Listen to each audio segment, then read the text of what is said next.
নমস্কার বন্ধুরা, আজকের এই ভিডিওটি তোমাদের জন্য খুবই গুরুত্বপূর্ণ হতে চলেছে।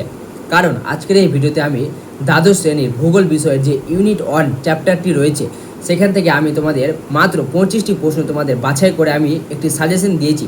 তোমরা অনেকে চেয়েছিলে একটি সাজেশন ভিডিও দেওয়া হোক, তো তোমরা যদি আজকের এই 25টি কোশ্চিন তোমরা একটু মন দিয়ে দেখে নিতে পারো, তো আমার মনে হয় এখান থেকে 1 থেকে 2টি কোশ্চিন তোমাদের পরীক্ষাতে চলে আসতে পারে। কারণ প্রতিটি প্রশ্ন কিন্তু খুবই গুরুত্বপূর্ণ, সেই জন্য তোমরা ভিডিওটি একটু মন দিয়ে দেখো এবং তোমরা এই 25টি কোশ্চেনের মধ্যে কতগুলি তোমরা পারছো তোমরা নিজেকে ভেরিফাই বা যাচাই করে নাও তোমরা এই 25টির মধ্যে কতটি পারছো।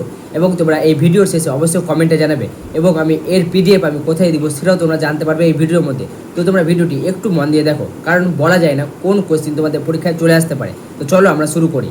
তো চলো আমরা দেখে নিই একের প্রশ্ন কি বলছে। তো এখানে বলা রয়েছে, দেখে নাও কি বলা হয়েছে।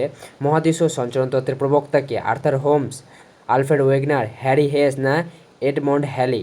এই 4টি অপশনের মধ্যে কোনটা উত্তর হবে? তো সঠিক উত্তর হয়ে যাবে আমাদের আলফ্রেড ওয়েগনার। তারপরে চলে যাবো আমরা 2 নম্বর কোয়েশ্চেনে। কি বলা রয়েছে দেখে নিই। এখানে বলা রয়েছে ওয়েগনার তার মহাদেশীয় সঞ্চালন তত্ত্ব প্রকাশ করেন কত সালে? 1905 সালে, 1910 সালে, 1912 সালে, 1925 সালে? এটা তোমরা আমাকে কমেন্টে বলে জানাও। তারপরে চলে যাবো আমরা 3 নম্বর কোশ্চেনে। দেখে নিই 3 নম্বর কোশ্চেন কী বলা রয়েছে। 3 নম্বর কোশ্চেনে বলা রয়েছে আমাদের ওয়েগনারের মতে অতীতে সমস্ত মহাদেশ একত্রিত হয়ে কি গঠন করেছিল?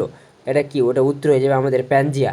তারপরে আমরা চলে যাব 4 নম্বর কোশ্চেনে। তোমরা এই কয়েকটি কোশ্চেনের মধ্যে তোমরা কতগুলি পারছো তোমরা অবশ্যই কমেন্টে জানাবে। তোমাদের টোটাল কিন্তু 15 মার্ক থাকবে, সেই জন্য তোমরা এই ভিডিওটি একটু মন দিয়ে দেখো। তোমাদের এখানকার প্রতিটি কোশ্চেন কিন্তু খুবই গুরুত্বপূর্ণ। তারপরে আমরা দেখিনি 4 নম্বরের কোশ্চেন কী বলা রয়েছে। প্যানজিয়া, প্যানজিয়া শব্দের অর্থ কী? প্যানজিয়া শব্দের অর্থ হয়ে গেল সমস্ত ভূমিভাগ। এগুলো প্রতিটি প্রশ্ন খুবই গুরুত্বপূর্ণ। তারপরে আমরা দেখিনি কী বলা রয়েছে 5 দাগেরটা। 5 দাগের কী বলা রয়েছে। প্যানজিয়াকে ঘিরে থাকা বিশাল মহাসাগরের নাম কী ছিল? প্যানজিয়াকে ঘিরে থাকা বিশাল মহাসাগরের নাম ছিল কি? টেথিস মহাসাগর ছিল, না প্যানথ্যালাসা ছিল, না অ্যাটলান্টিক ছিল, না প্রশান্ত মহাসাগর ছিল? তো এটা সঠিক উত্তর হয়ে যাবে আমাদের প্যানথ্যালাসা। তারপরে চলে যাবো আমরা 6 নম্বর কোশ্চেন কী বলা রয়েছে দেখিনি। 6 নম্বর কোশ্চেন বলা রয়েছে প্যানজিয়ার উত্তরাংশের নাম কী ছিল? গন্ডোয়ানা ল্যান্ড, লরেসিয়া, না টেথিস, না সীমা? এগুলো কিন্তু প্রতিটি কোশ্চেন খুবই গুরুত্বপূর্ণ। তোমরা আশা করি অনেক এখান থেকে কোশ্চেনগুলি পড়েছো। তারপরে এটা সঠিক উত্তর হয়ে যাবে আমাদের লরেসিয়া। তারপরে আমরা চলে যাব 7 নম্বর কোশ্চেন। 7 নম্বর কোশ্চেনে কী বলা রয়েছে। প্যানজিয়ার দক্ষিণাংশের নাম কী ছিল? প্যানজিয়ার দক্ষিণাংশের নাম লরেসিয়া, গন্ডোয়ানা ল্যান্ড, প্যানথালাসা, না লরেন্সিয়া? তো এটা সঠিক উত্তর হয়ে যাবে আমাদের option number B, Gondwana land. তারপরে চলে যাবো আমরা 8 নম্বর কোশ্চেনে কী বলা রয়েছে। 8 নম্বর কোশ্চেন আমাদের বলা রয়েছে দেখে নিন, লরেসিয়া ও গন্ডোয়ানা ল্যান্ডের মাঝখানে কোন মহাসাগর ছিল? লরেসিয়া এবং গন্ডোয়ানা ল্যান্ডের মাঝখানে আমাদের কোন মহাসাগর ছিল? টেথিস মহাসাগর, প্যানথ্যালাসা, না অ্যাটলান্টিক, না ছিল ভারত মহাসাগর? তো এটা সঠিক উত্তর হবে আমাদের অপশন নম্বর এ, টেথিস মহাসাগর কিন্তু আমাদের ছিল। তারপরে আমরা চলে যাব 9 নম্বর কোশ্চেনে কী বলা রয়েছে। তারপরে মহাদেশীয় সঞ্চালনের একটি গুরুত্বপূর্ণ প্রমাণ হলো কি? সমুদ্রের লবণাক্তকতা, উপকূল রেখার মিল, বায়ুচাপ, না জোয়ার ভাটা? তো এটা আমাদের সঠিক উত্তর তোমরা জানো, এটা হয়ে যাবে উপকূল রেখার মিল। উপকূল রেখার মিলের আমাদের এখানে সদৃশ্যতা ছিল। তারপরে আমরা দেখে নেব 10 নম্বরের কোশ্চেনটা। এই কোশ্চেনটা কিন্তু খুবই ইম্পর্টেন্ট, প্রায় পরীক্ষায় এসে থাকে। তো দেখে নাও কী বলা হয়েছে। আফ্রিকা ও দক্ষিণ আমেরিকার উপকূল রেখার মধ্যে কী ধরনের মিল দেখা যায়? জলবায়ুগত মিল, আকৃতিগত মিল, সংখ্যাগত মিল, অর্থনৈতিকগত মিল? তো এটা উত্তর কী হবে? তো এবং তোমরা যদি এরকমই প্রতিটি সাবজেক্টের ভিডিও এবং সাজেশন চাও তোমরা আমাকে কমেন্টে জানাবে। এরপরে তোমরা কোন চ্যাপ্টার বা কোন ইউনিটের ওপর তোমরা সাজেশন ভিডিও চাও তোমরা অবশ্যই কমেন্টে জানাবে। তো এটা উত্তর হয়ে যাবে আমাদের আকৃতিগত মিল আমাদের দেখতে পাওয়া যায় দক্ষিণ আফ্রিকা ও দক্ষিণ আমেরিকা উপকূল রেখার মধ্যে। তারপরে আমরা দেখে নেব 11 দাগেরটা কী বলা রয়েছে। 11 দাগেরটা আমাদের বলা কী রয়েছে দেখে নাও। একই ধরনের জীববাষ্প বিভিন্ন বিচ্ছিন্ন মহাদেশে পাওয়া যাওয়া কোন তত্ত্বের পক্ষে মানে এটি প্রমাণ দেয়? তো এটা হয়ে যাবে আইসোস্ট্যাসি, মহাদেশীয় সঞ্চালন, না জোয়ার ভাটা, না বায়ুচাপ? তো এটা উত্তর হয়ে যাবে আমাদের মহাদেশীয় সঞ্চালন। মহাদেশীয় সঞ্চালন হয়ে যাবে সঠিক উত্তর। তারপরে আমরা দেখে নেব কী বলা হয়েছে। 12 দাগের বলা রয়েছে এখানে আমাদের গ্লোসোপটেরিস কি?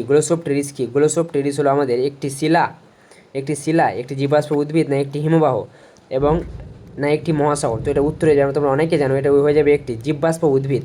এবং তোমরা আমাকে একটু কমেন্টে বলে জানো তোমাদের কি এই কোশ্চেনগুলি অজানা মনে হচ্ছে না প্রায় পড়া মনে হচ্ছে? এগুলো তোমরা পড়েছো কিনা এটাও কমেন্টে জানাবে। এবং তোমরা এরপরে কোন টপিকের ওপর ভিডিও চাও অবশ্যই তোমরা কমেন্টে জানাবে। এবং তোমরা এই কয়েকটি কোশ্চিন তোমরা অবশ্যই দেখে রাখো, কারণ এখানকার প্রতিটি কোশ্চিন কিন্তু খুবই ইম্পর্টেন্ট। তোমরা কোশ্চিন দেখে এবং পড়ে বুঝতে পারছো। রয়েছে 13 দাগেরটা কী বলা হচ্ছে, গ্লোসোপটেরিস এর জীববাষ্প কোথায় পাওয়া গেছে। তো এটা হয়ে যাবে শুধু ইউরোপে পাওয়া গেছে, শুধু এশিয়ায়, না দক্ষিণ গোলার্ধে বিভিন্ন মহাদেশে, না শুধু উত্তর আমেরিকায়। তো এটা সঠিক উত্তর তোমরা অনেকে এখনও গেস করে ফেলেছো, সঠিক উত্তর হয়ে যাবে দক্ষিণ গোলার্ধের বিভিন্ন মহাদেশে। তারপরে আমরা চলে যাব পরের কোশ্চিনে 14 দাগেরটা। 14 দাগে কী বলা হয়েছে, মেসোসোরাস কী ছিল। মেসোসোরাস কি উদ্ভিদ, না সরীসৃপ, না স্তন্যপায়ী, না পাখি। এই কোশ্চেনও তোমরা আশা করি একটু দেখে রাখবে, কারণ এটা আমার অনেক ইম্পর্টেন্ট মনে হচ্ছে, ভিভিআইপি তোমরা লিখে রাখতে পারো। তো এটা উত্তর হয়ে যাবে আমাদের সরীসৃপ। তোমরা এই কয়েকটি নাম দেখেছিল যেগুলো খুবই ইম্পর্টেন্ট, একটি আশা করি আসতে পারে 1 মার্ক। তো এটা উত্তর হয়ে যাবে সরীসৃপ, মেসোসোরাসের নাম। তারপর দেখেন 15 নম্বর কোশ্চেন কী বলা রয়েছে। এখানে বলা রয়েছে মেসোসোরাস এর জীববাষ্প বিশেষভাবে কোন 2 অঞ্চলে পাওয়া গেছে। ভারত ও অস্ট্রেলিয়া, আফ্রিকা ও দক্ষিণ আমেরিকা, ইউরোপ ও এশিয়া, না উত্তর আমেরিকা, না ইউরোপে। এটা উত্তর হয়ে যাবে আমাদের আফ্রিকা ও দক্ষিণ আমেরিকা।